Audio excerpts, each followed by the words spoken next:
I was in a C&D school my whole life.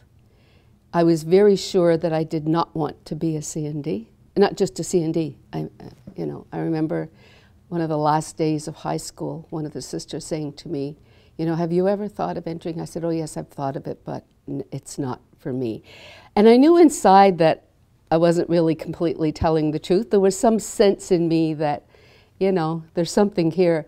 But I think when I look back, I was in grade 7, and I was taught by a C&D, a young C&D, who was so full of life and just joyous. And I kept thinking, for someone to dedicate their life to God, as we said in those days, consecrate their life, to be so happy to be of service of others, did something to me at that point. It really, I thought, you can be that happy being of service. And so it just always stayed. I think that kernel always stayed. I think the roots are very simple.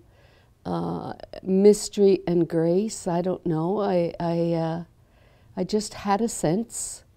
I worked for a year after I graduated, and within that year went on a retreat towards the end of the year and thought, there's a voice inside that I'm not listening to. And went and talked actually to this woman that had been my grade 7 teacher.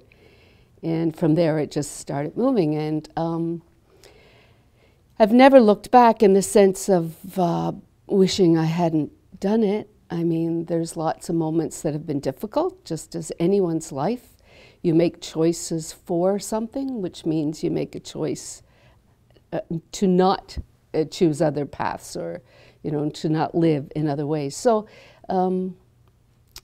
I think it's a gift to be happy, to be dedicated to your life, whatever your life is about. So I'm just grateful for the graces that got me this far.